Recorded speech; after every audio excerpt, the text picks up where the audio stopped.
Today is August 9th, 2013, 9 a.m., and we're sitting with Ann and Rippy. Okay. So you can start with where you're born then. Okay, I was born in Red Star, Arkansas, December the 29th, 1935. Okay.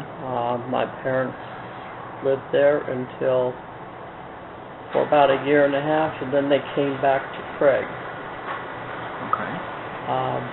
My father's parents had property here. They homesteaded here. And his grandparents originally came from Nebraska and bought a place on Big Gulch in 1909 and moved here in 1910. And I grew up out on Big Gulch until in the 40s we lived in Arizona for a while and went to Lower Big Gulch School. Okay. There was the largest attendance at Big Gulch was like 14 kids at one time. Okay. And it involved the McKinnons, the Butlers, the Updikes, the Butlers, the Rickabys, the Pulliams, and a couple others I can't remember the names to. The Scots. And I went to school there and till I finished the 7th grade, I think it was, and I came to Craig and went to school in Craig for about a month. Okay. When my folks went to Arizona for my mother's health, and I went from a school of 14 kids to one of 1,500, and wow. It was quite a shock. Yeah. But we was in and out of Arizona for several years. My dad worked on different ranches down there. Mhm. And there was my sister and I and my baby brother at that time.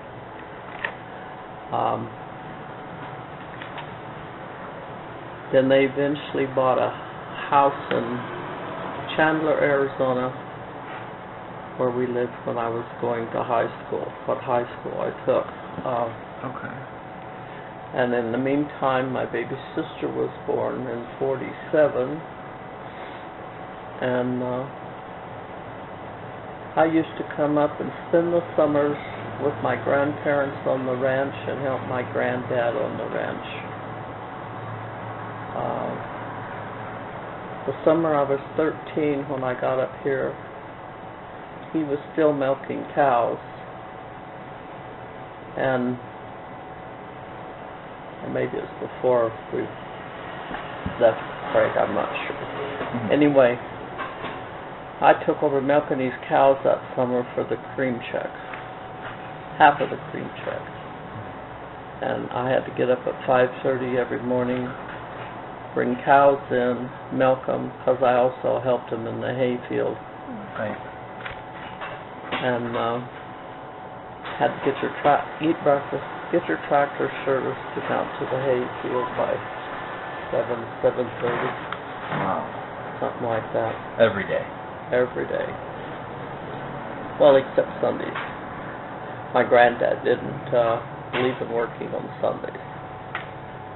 I remember the one time he did, we had hay down and it rained, and he had to turn the hay so it wouldn't spoil, and the hay rake broke, and he was down there and he was carrying on, and he says, and that's what you get for working on Sunday. And anyway, I was pretty close to real close to my grandparents. And then I went back to Arizona and got married there. Left there, went to Marietta, Ohio for a short time, and then to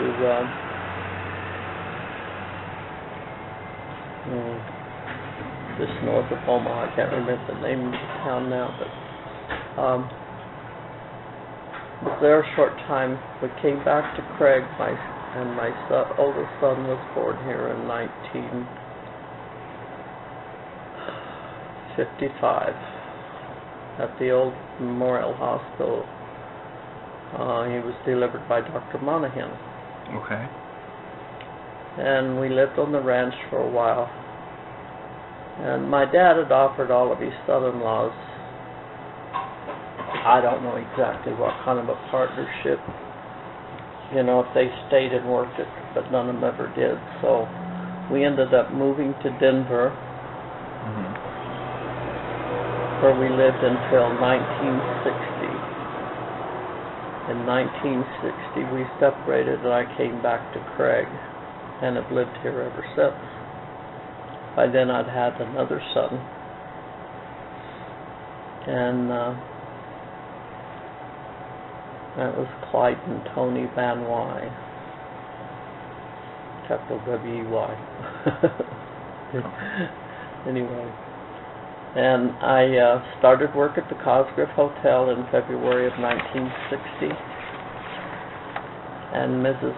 Ruth Hutton was the manager of the dining room, and Nicoletto was the chef. Nicoletto? Nick Nicoletto. And I worked there from 1960 until 1967, when I married my present husband, Bill Rippy. And in the meantime, I had married again and had another son named Kevin Patton. His folks were big farmers up at Steamboat. Okay. And, or his grandparents, rather. Big ranchers or farmers at Steamboat. And then they eventually moved to Arkansas, Bentonville, Arkansas.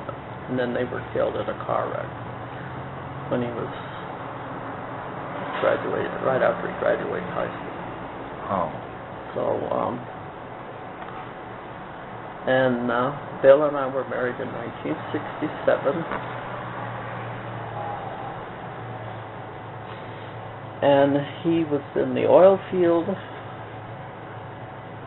and worked for Shag Lang. And after we was married, we were married like about 3 months when we got his 3 children. And then he started his own business. And we ran it out of our house for a while until we could get a place to run. He ran about anywhere between 20 and 30 roustabouts because he did lease management and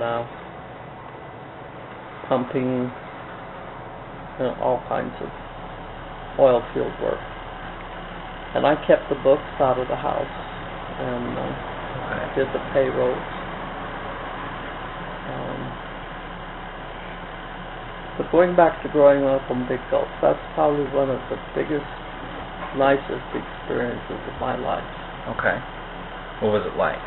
Oh, it was fun. It was work, but it was fun. I started hunting when I was 8, 9 years old, 7, 8, 9. Magpies. I was hunting squirrels, stuff like that. When I was 11 years old, I shot my first deer. And we took our school teacher with us hunting down on Piance Creek that year. Her name was Miss Fooey. And we used to camp down there a lot on Douglas Mountain and hunt. And then we hunted up there, and my dad milked cows and raised Hereford beef, and I taught half of the milk cows' calves to ride. I even had 2 of them neck-ringed. It was neck-ringed. But I was kind of the tomboy of the family because I worked out on the ranch all the time. And went to school. We had a good time. I had a horse. I used to pull my sisters to school because we had summer school, but we still overlapped into the snow, so I'd pull them to school on the sled. The rest of the time, ride my horse to school, maybe. Wow. It wasn't that far. It was 3/4 of a mile to school, down across our meadow, because the schoolhouse, Lower Big Gulch, was set on my dad's property. Oh, okay. And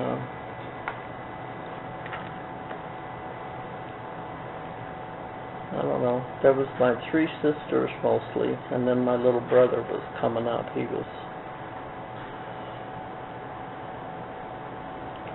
I could tell you a story about it when he was about 4 years old at school.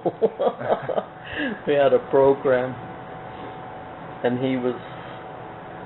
they had this old iron kettle turned upside down like you'd hang over a fire outside. And he got up there and stood up and he says, "Here I am, come and kiss me while I'm little," or something like that, you know. "Here I stand on this hill, come and kiss me while I'm little." And, it was an interesting way of life. It really was. I enjoyed it.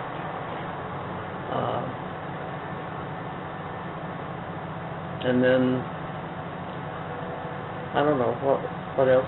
Well, before you started going to school in Craig, did you come into town for anything? Once a month. Once a month? In the winter, maybe. And what was that like, just before you started coming to school? What was it like just coming in and seeing Craig? Well, from the time I can remember, there was just us 3 girls for a long time. Because I can remember in the early 40s, I can remember when World War II started. We'd come to town, and my folks would need to go to the bank and the grocery store and do some stuff. And we always managed to get to town about the time the movie started in the afternoon on Saturdays. So they put us, we'd have lunch, and then they'd put us in the movie. And we'd always have lunch at Easley's Cafe, which is now the Chinese place across from City Market. Oh, okay. Ocean Pearl.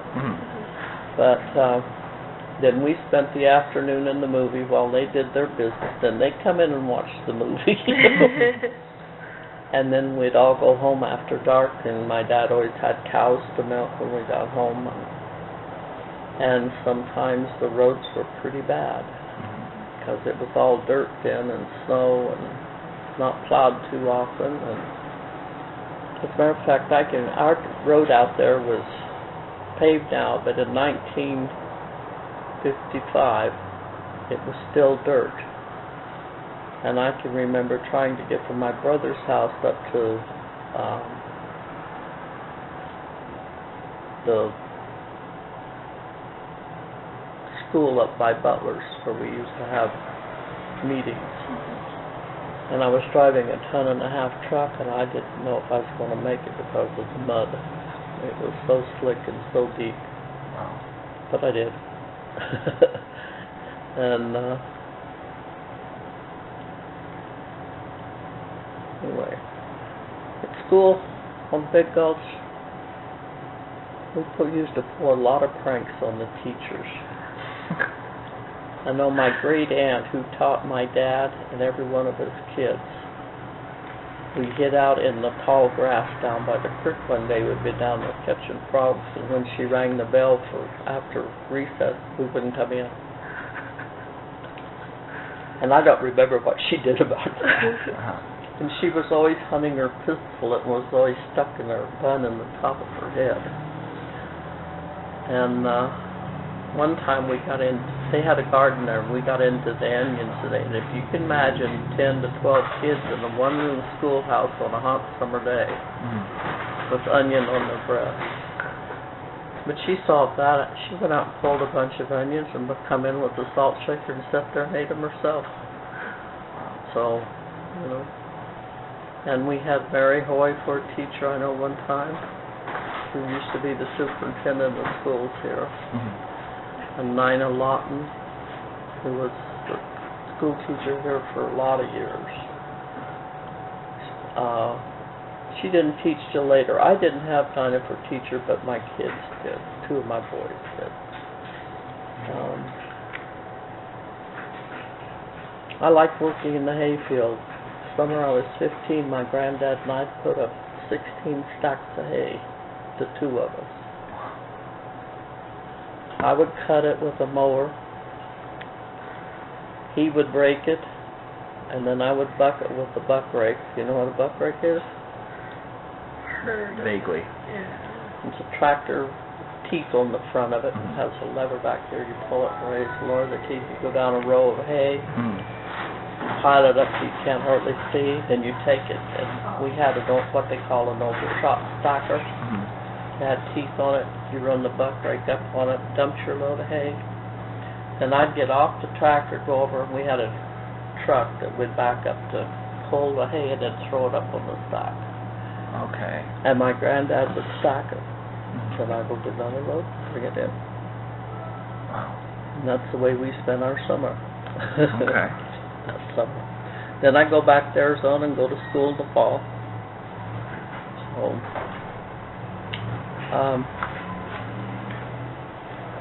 do you remember any big changes in the town?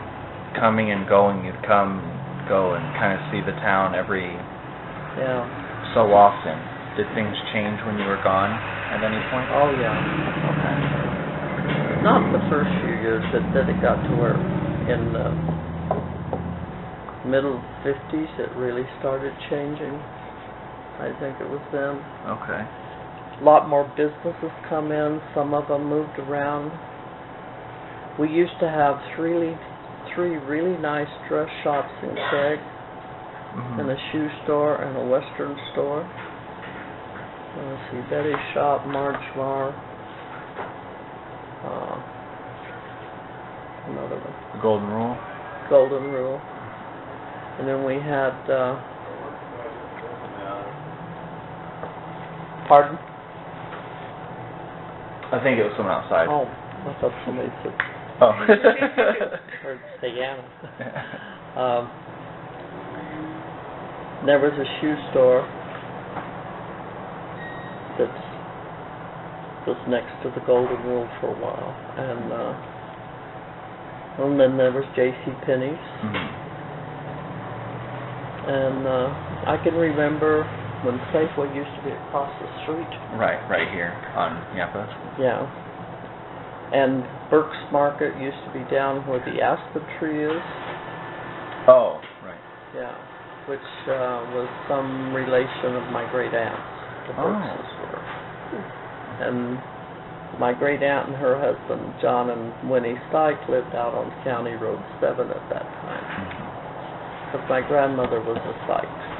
Okay. And let's see, the Burke's. And then that changed, and Bill's Supermarket started up. It was just a store down where the mall burnt, the country mall burnt down. And then after Bill's Supermarket moved out of there and he had the locker plant, it was turned into a mall. And then it was about the same. That's about the same time that City Market come to Craig. And Safeway moved. I don't remember when Safeway moved. But where Safeway had been, it turned into the Ben Franklin store. I worked there one spring during Easter making Easter baskets. Okay. And then I went back to work for Cosgrove. And then I worked there until I moved to, after Bill and I was married, we moved to Grand Junction. And then they kind of closed the Cosgrove down while we were there. But I knew Mr. and Mrs. Gentry really well, and Jim and Betty Munger. Oh, right. That was. They're all joint owners? Betty was Gentry's daughter. Okay. And Munger was his son-in-law. Yeah. Oh, okay. And then. What was the Cosgrove like? It was the place to be on a Saturday night Okay. for the smorgasbord. Okay. What was that like? Well, I've heard people come in from out of town that come from like Denver, Salt Lake, all over. They said that smorgasbord that Nicoletto put on rivaled any of them that they had ever been. Wow. He was an artist Mhm. of food, and he used to carve carvings out of ice. And I know one time he made the statue of Hereford bull out of tallow. And it was really neat. The counter at the Cosgrove, they used to take the stools down and they had tables that was boards that would fit on top of it. The smorgasbord went from one end of that to the other, which was probably as long as these two rooms put together. Oh my goodness.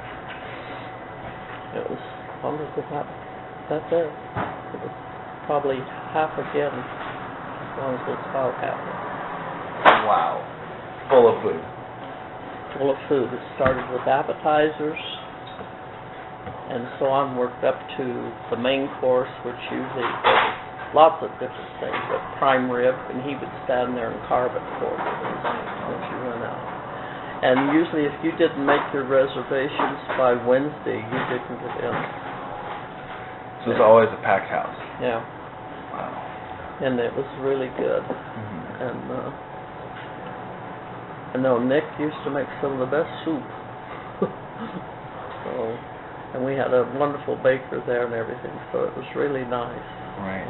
Till about, it was right after 1967, in the early 70s, I think it started. Mom and Pop left town, and things happened, Yeah. But the Cosgrove was the old guy that ran the night auditor, I guess they call him, the desk at night. Bishop was from Massachusetts. Oh. I think it was. He had that New England accent, Mhm. and he was quite a character. So, but my grandparents and my folks and we belonged to one of the oldest community clubs in the state of Colorado. Oh, okay. The Better Community Club. The Better Community Club. Yeah. Or What was the goal of this club? it was a social club, Okay. mostly, although they do things like they clean. I don't know what they did then. I know they, if any neighbor was in distress or anything, they always helped. Now they do like clean up road pickup from like out here by the bypass, Mhm. clear out as far as they want to go on County Road 7. Oh wow. And then we hold a Christmas party and a Halloween party practically every year. Okay. When I was growing up, we used to have an Easter egg hunt in the mud and the snow. We'd have a big potluck dinner, and a minister from town would come out, and we'd have Easter services out there at Midway Hall, is what it's called. Don't shut off. At Midway, and that's the hall we use. We still use Midway out there for our social meetings. Okay. Yeah. So it's still going on. Yeah. Okay. Yeah. And if we could ever find the charter papers, we could tell you what year it was chartered. But Was it started here in Craig, or did it start somewhere else and move? Started here Okay. back in the early 1900s, probably. Okay. And they say it was one of them, not the only one, but one. I don't know about on the Front Range, but over here, the oldest charter in here.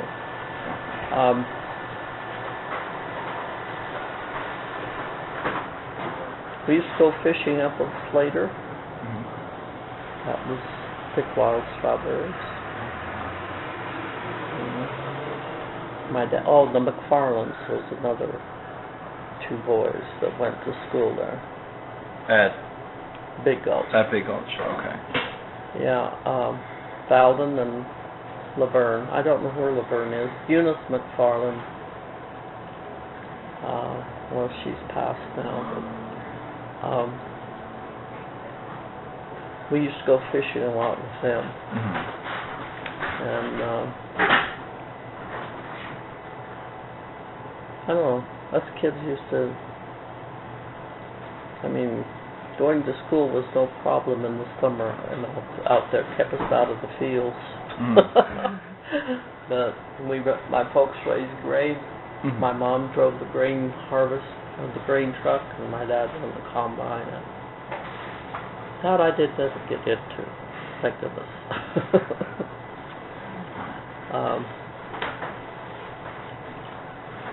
When you came back in the 60s, in 1960, and you started working at the conscript, were the roads paved other than the main roads like Yampa and Victory? Some of the streets were paved by then. Some of them were? Okay. Yeah, because I lived over on Tucker Street.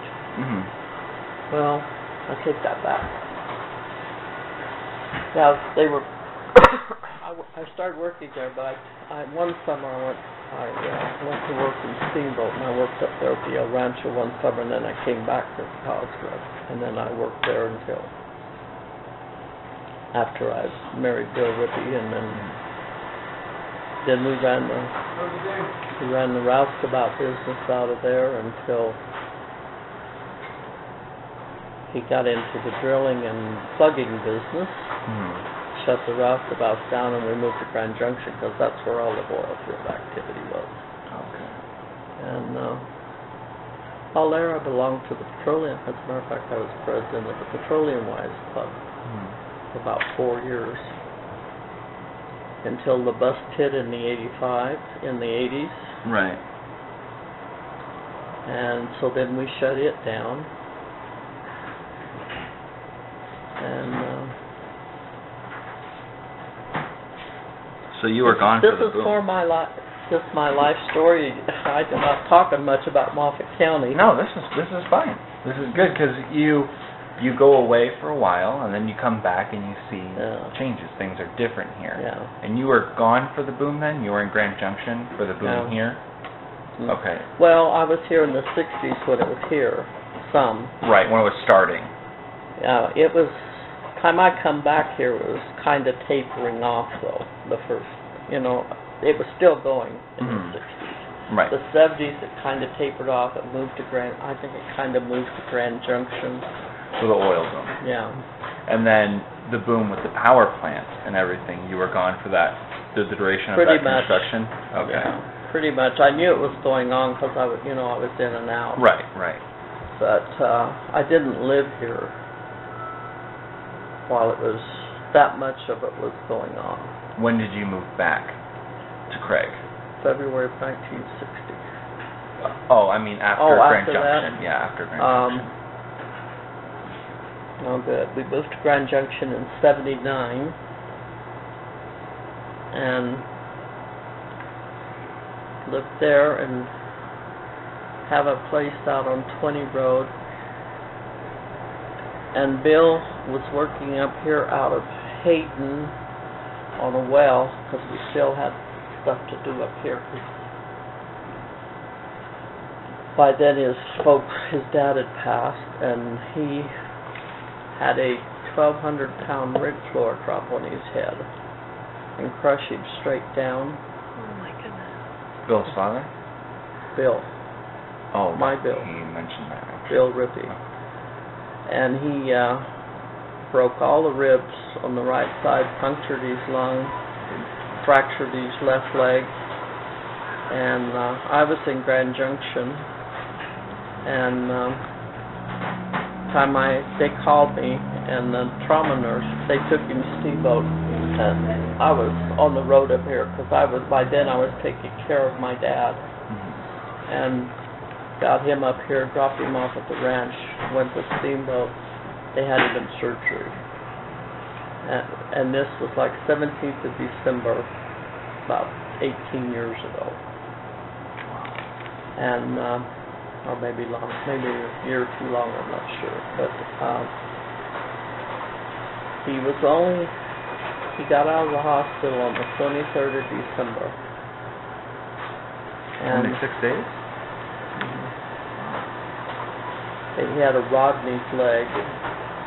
He inflated his foam lungs. They didn't have to do that, so he had a 10-inch laceration across his head. He was black and blue from top of his head clear down to his feet on the left side. Wow. And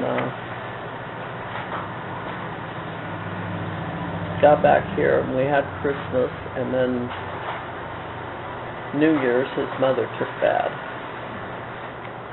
So I had both of them. And it was, pretty good.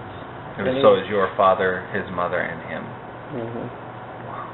Yeah, and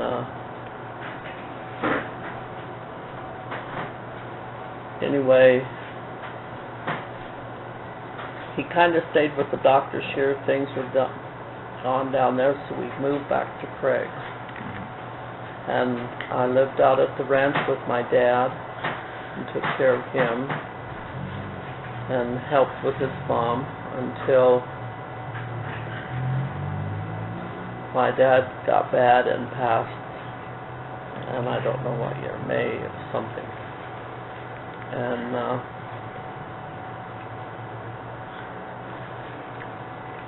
then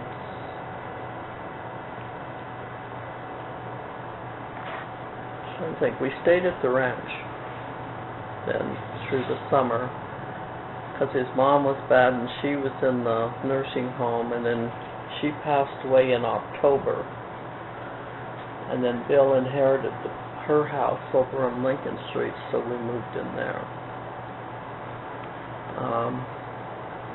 And he's still in the oil field. So,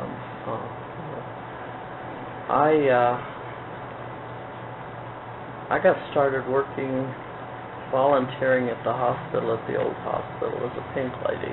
Oh, okay. And I'm not sure how many years ago it was, but I have been president of them since 2008. Okay. I think I became president January 2008. That's the way they do that. And this is my last year. 6 years, isn't it? It's 2-year terms. Okay. Yeah. Is that public knowledge? Pardon? Is that public knowledge that this is your last year? Pardon? Is that public knowledge that this is your last year? I've told everybody. Okay. I mean, but anyway, I know I said that last time too, and I ended up being here. Anyway, that's been really rewarding. Mm-hmm. I mean, there are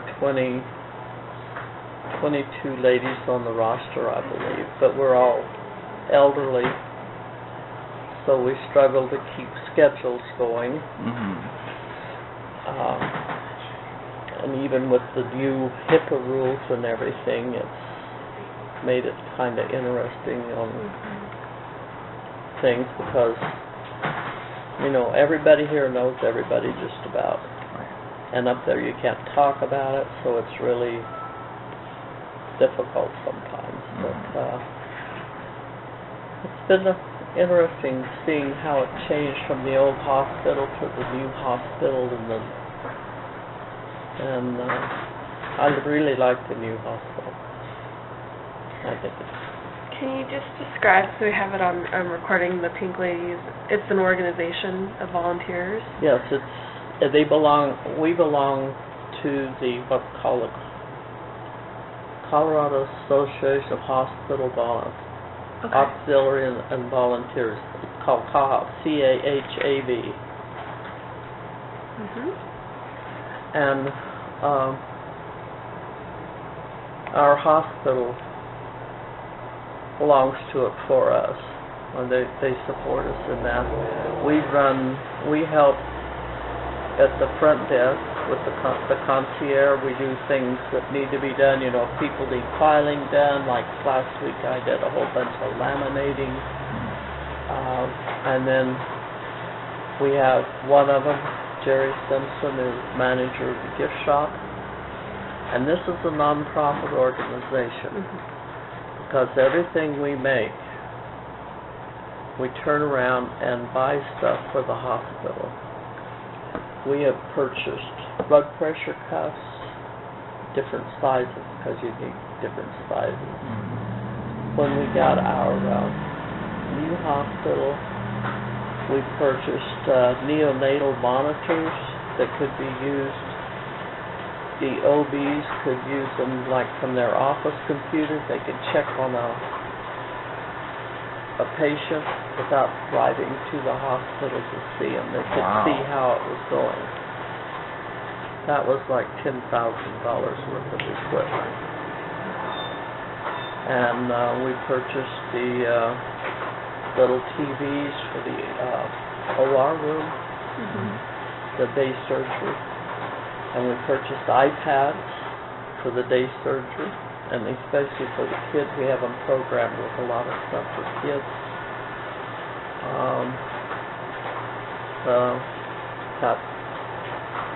We spent thousands and thousands of dollars buying stuff for the hospital. You do fundraisers to raise that money? Okay. Yes, we do. We do a couple bake sales a year. Okay. But our gift shop does really well. At the hospital? Jerry has done a wonderful job of managing it, and she carries some really... we have people come up there to get stuff that they can't find anyplace else. And she tries to cater to like the Western, and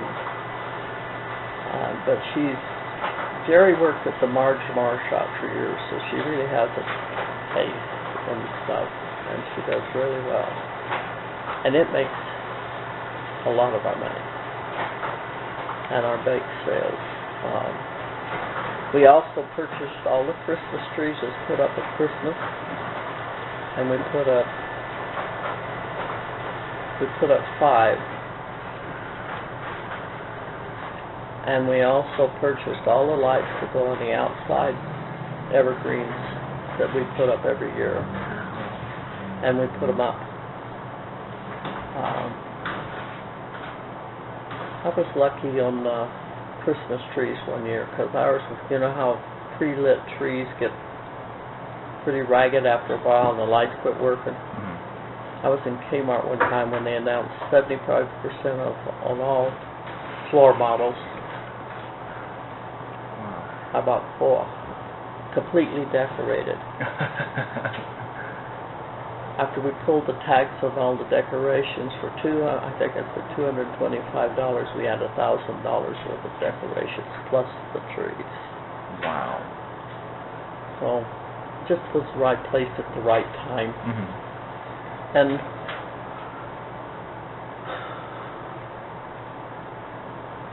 I don't know, we just do whatever they need up there, you know, and we try to. And this organization has been in effect for probably 50 years, because this hospital, it was started not too long after the old hospital went into business. And we have a roster up there on the wall that tells who our first president was and everything. I can't tell you who it was, but I don't remember. But it's got a lot of names on it. Okay. And it's, but we aren't the only. I mean, in September now I'm going to the state convention where we meet with a lot of the other hospital volunteers, their directors, and so on. And you get new ideas. We have, they have seminars that tell you things like what's going on in other hospitals, what they're doing, new medical advances, new things. They have gift store. They have vendors that you could buy stuff for your gift stores, either personally or for your gift stores, which is really nice. I think it's great. Yeah. So, what types of changes have you seen in the hospital itself, aside from the new facility?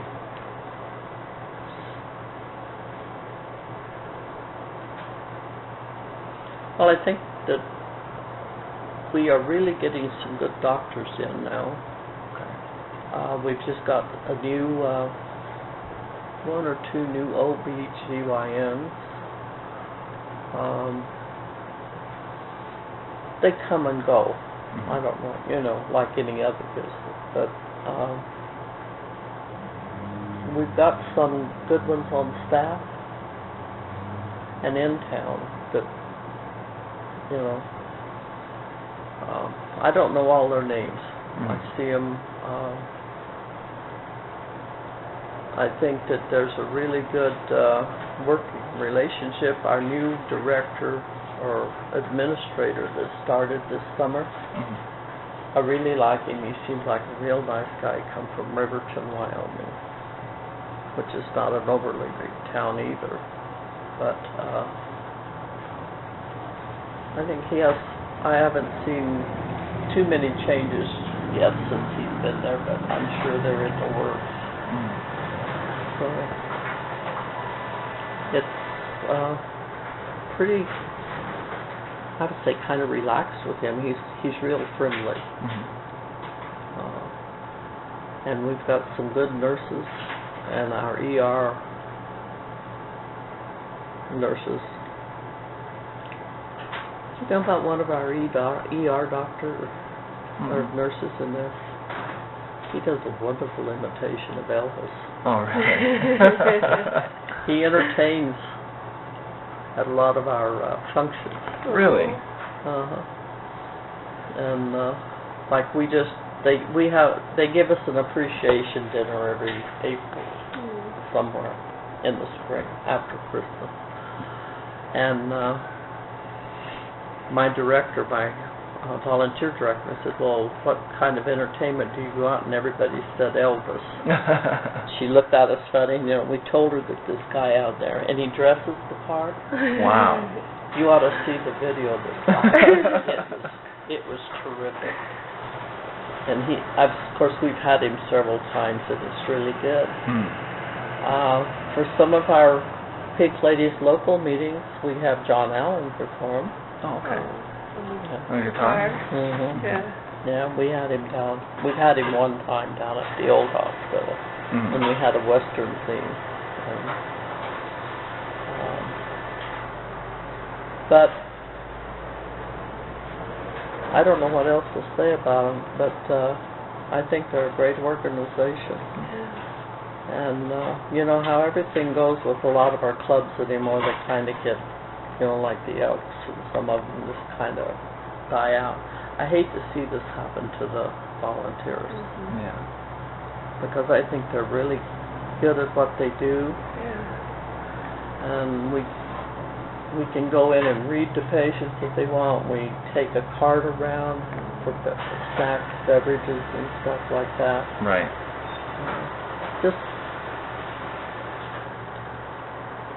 Just whatever needs to be done, we're there to do it. And it sounds like the organization's going strong. The last figure I had on it, too, the hospital said that with our volunteer hours that we have, the stuff that we do, if they had to pay to have it done, it cost them over $75,000 a year. Wow. So that's not too shabby. Yeah, so on top of the money you're raising, you're saving them back into a lot of money. Because that's basically, other than, we do some things like if one of our members is in distress, needs something or other, we may help them out a little bit financially, Right. But practically every dollar goes back in. Other than that, goes back into, and that and our picnic. We buy the chicken for our picnic every summer. Oh, okay. I think the rest of it goes back into the hospital. Wow. Incredible. So. That's awesome. What else?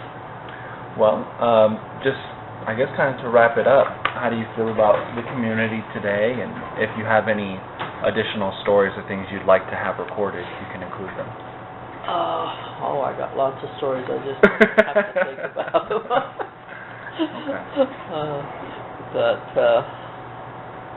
Well, talk about the hospital, though. I know when my oldest son was and these wild teens. He rolled a pickup up here by or a Jeep up here by the cemetery. They thought he had a broken back. They took wonderful care of him. Got him shipped to Grand Junction, and he was just bruised and shook up. Thank God. So, of course, it's lovely getting calls from the ER room that they got your kid in there. I don't recommend it to anybody. Yeah.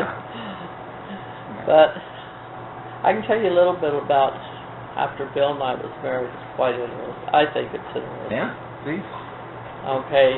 I had a little 2-bedroom house over on Tucker Street, just down the street from the hospital. Oh, here we have 6 kids. I mean, we had floor-to-floor kids. So he said, you find the biggest house you could find. So I did. I found one out on North Yamba. And it had about 2 acres, or an acre or so with it. It's a long, narrow one.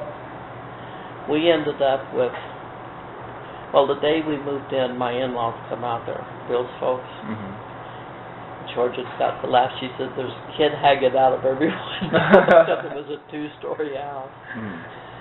But we ended up with sheep, cows, horses, dogs, coons, chickens, rabbits, donkey. A donkey that tried to pick one of the kids and shake it. And I took a 2x4 to him and taught him he shouldn't do that. Hogs, because the kids went to the fair and would catch greased pigs. I had a sow knock me down one time and stand on my chest, snapping her teeth in my face. Oh, wow. You cannot slam a gate at their face and stop them, I'll tell you. I couldn't. And, yeah, we had 2 of those one year. We raised 15 wieners or something like that. They both were bred. And the one was real good-natured, the other one was not. The one that knocked me down. Yeah. I called her Buncher. So when I hauled her off to butcher, I said, I'm going to enjoy eating you just like you would have enjoyed eating me. So, and at one time I had about 25 bum lambs. Bill was great when he was going out on these leases. He'd run across bum lambs or see some, and then the sheepmen gave them away. I know one night he come home about 8 o'clock in the evening and he had about a half a dozen bum lambs. And no bottles. But he had a 6-pack of Miller's beer. So he sat there and drank the beer so I could have the bottles. And then I had them out in the field, and they got to where, well, he fixed me a feeder out of 2x4s with chicken wire across where I could put the bottles in because they'll pull the nipples off if you don't. And I could walk out there, and if I could get the bottles in there without them seeing me, then all I had to do was yell, chow time, and get out of the way, because here they come. And then I'd have to stand there and watch, because some of them would drink faster. Others, they'd try to swipe the others. 25 bum lambs lined up. Just out of curiosity, what makes them the bum lamb? Their mothers don't claim them, or their mothers die. That's right. Which happens pretty frequently. Not that frequent, but, you know, but enough to where I had to... Yeah, so you're 25. Then I had geese. And that's something else, too. In the middle of the night, I woke up with these 2 cats fighting out under my bedroom window. You know how they tomcats do. I looked out the window. I was going to yell at them. But I had to stand there and watch, because here's the geese sitting in a circle watching these 2 cats fight. And then we had a duck the kids got at the carnival, and it loved lettuce, and they'd feed it lettuce till its neck was full of lettuce, and then they'd sit there and listen to it crackle while they squeezed it. Hey, I had raised 5 boys. And I'll tell you what, one couldn't think of, the other 4 could. So 5 of the 6 were boys. One girl. One girl. The first. The youngest one was a boy. And the other. But this is kind of... Oh, I have to tell it anyway. we had all these rabbits, and they were in hutches. But the old guy next door to him let them turn loose in his abandoned chicken house. Well, I mean, there were rabbits all over. There were baby rabbits all over, you know. Finally, we had a buyer for fried rabbits. I said, okay, you guys kill them and skin them, and I'll dress them for you, and you can sell them.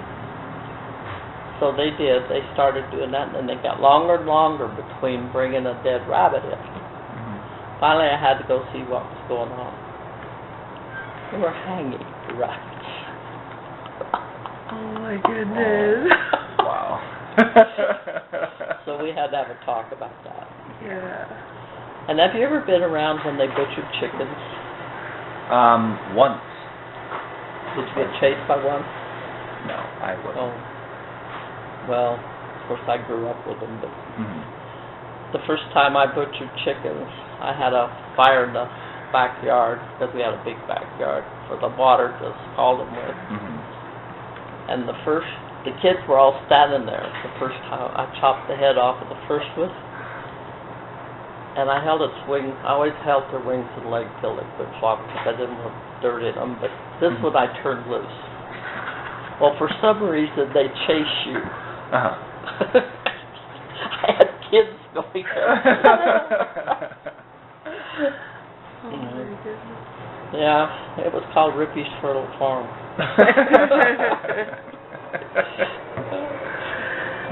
He didn't tell you any of that? No, he didn't mention any of that. Oh, I'm surprised he didn't tell you about docking the sheep.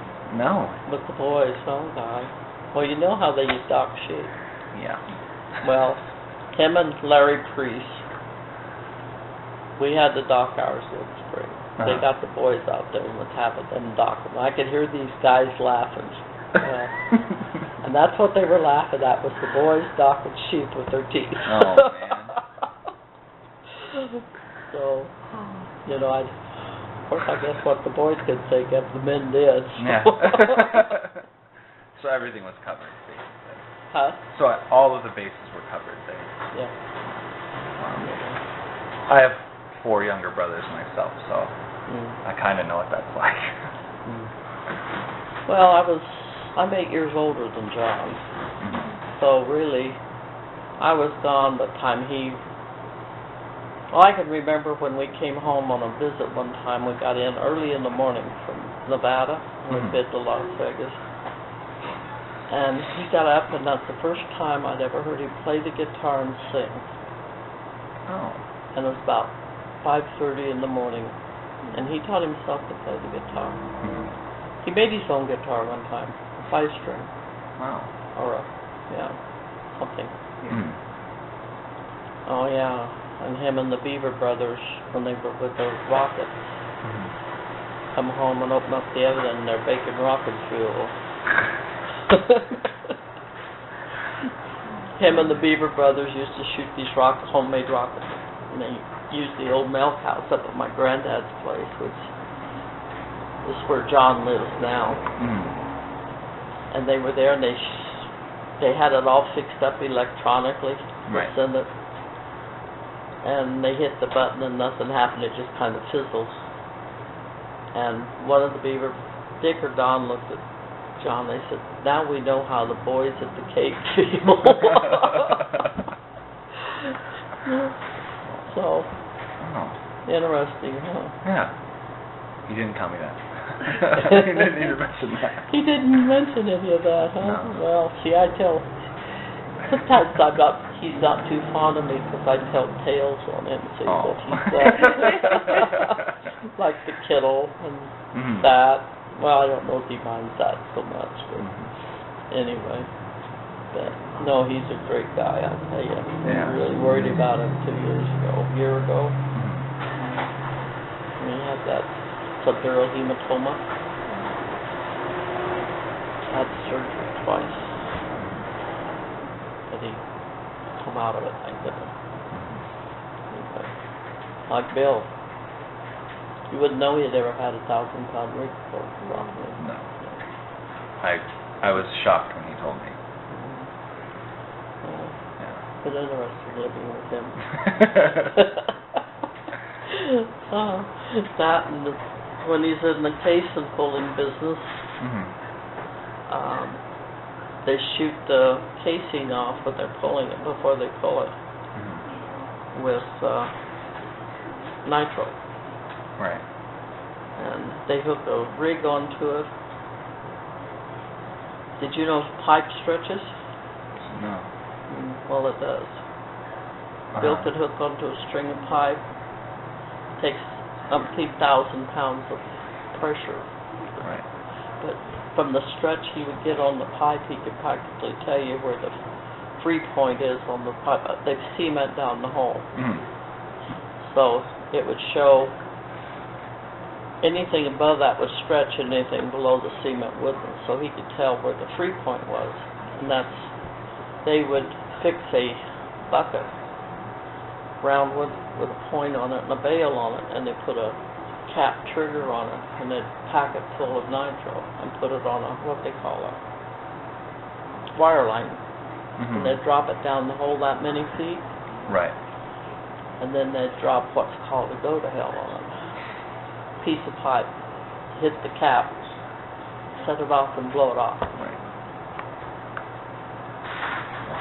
And then pull it back up. Huh. That's a lesson in oil field. Yeah. He talked about being in the business and being out there and working and everything.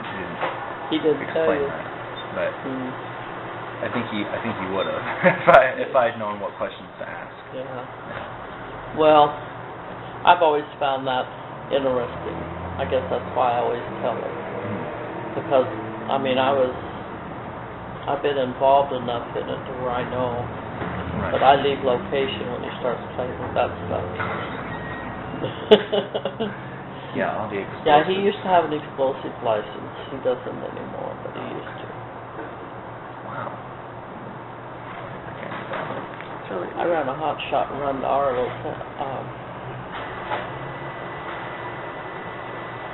someplace in Kansas. I picked up some stuff for that one time. And I had it in the trunk of my car coming back. I was probably as illegal as all get out, because if I'd have been in a wreck, it would probably blown up. And I had to come through the tunnel. But that was like 30 years ago. 20-some 30 years ago. Because we've been married almost 46 years. Wow.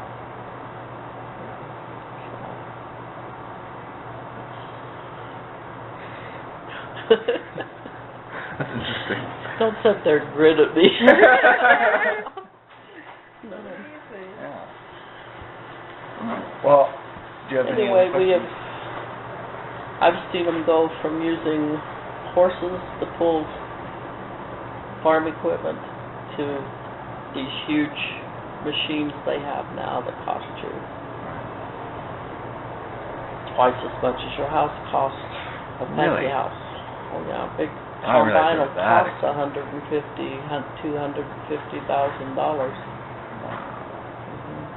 But it will get a lot of work done at what time is what I understand. Well, yeah. The equipment's better, bigger, and more expensive. It's huge. Yeah. Where your headers used to be 8-10 foot wide, they're 20 foot wide maybe. I don't know how big they make combines anymore. They went from stacking hay like I did. They went to baling hay. That's when I quit haying. And then they went to the round bales, which is even bigger, which you have to have a special thing to kind of feed them with. But There was two kinds of stackers when I was stacking. It's called a sling and an overshot. And we had the overshot. The sling is one where they slide it up and dump it over. Okay. And you see some of those up by Steamboat, some sitting in, the old ones sitting someplace where you used to. Oh. So, Sling and overshot. that,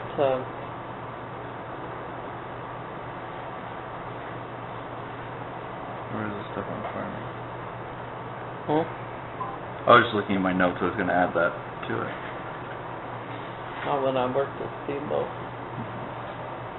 I worked at the El Rancho Cafe.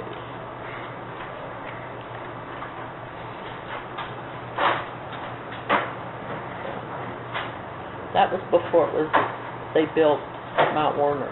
They were just kind of, it was about the time that Buddy Warner was killed. Oh.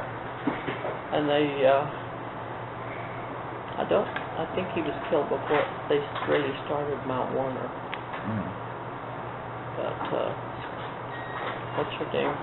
Scooter Warner? I think she's still up there, I'm not sure. Oh. But, they were just starting to do a lot of that building then. And of course, then it really just snowballed from there. Because it's always been a ski town, but they have the Howison Hill there. For the Olympics train. Right. It's interesting going now and seeing where all the runs are, just kind of carved out of grass on the hillside. Yeah, all we do out here, we just, I don't. My husband, my sister-in-law, and my brother do. They, Sled? they ski, but they don't. Ski. Yeah. Oh, Bill used to have a, kind of like a piece of army equipment to run on tracks. And he used to pull the kids behind it, with them skiing behind him. I thought he would kill them.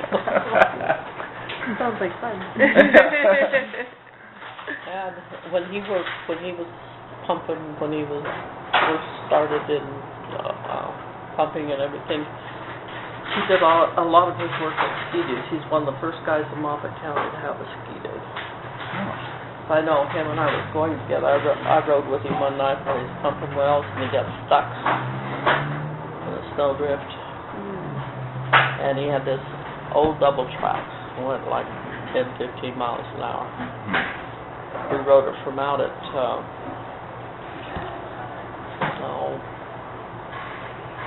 what's that battleground out there?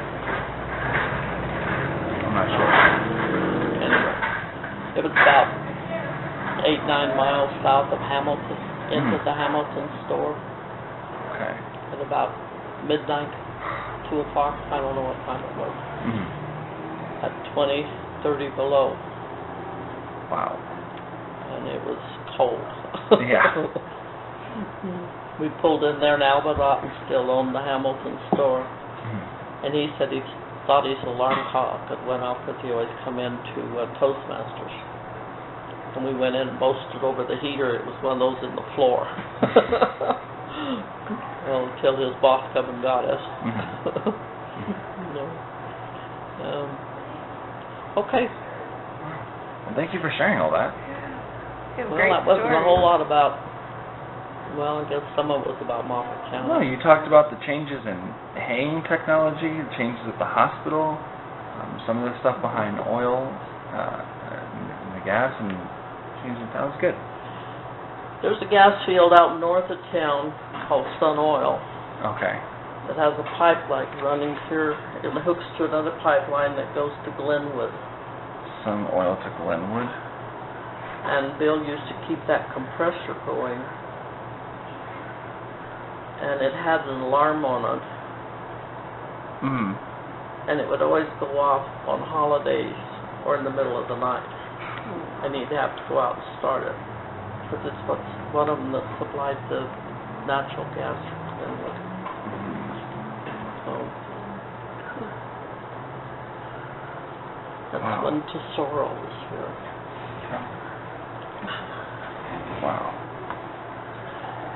Yeah, the oil field was still pretty good in the 60s. And then up and through the 70s, and then it busted in the 80s. Right. Because a lot of it was down there, and of course it's always done. It's with this boom and bust, you know. In between the oil field, we had the power plants, which put a lot in here. Right. And then they kind of overlap too. So. The cycles. Yeah. But the farming, it's a shame we're losing our smaller farms. And even like John, he used to do all of his own, you know, but now he contracts the wheat out and got rid of the cattle. He contracts the hay out. And you can't blame him. I mean, with the price of equipment, when all of that stuff he had was what Daddy had bought, or they had bought, you know, replacing that at $150,000, $250,000 is a lot of money. Yeah. And the bottom line ain't that big, huh? I can imagine. I can't imagine. Go down and price a tractor. We should. My husband was looking at new pickups yesterday. $50,000, $60,000 for a diesel. It's been interesting to us to see how many people own those big trucks out here. Those trucks are huge. A lot of people really went to diesel. See, diesel's a byproduct of gasoline, and it was cheap. Now it's the most expensive because everybody went to diesel, even cars. Mercedes went to diesel. So, Bill's going back to gas. Okay, guys. Well, thank you for coming in and talking to us. Thank you. I don't know if I helped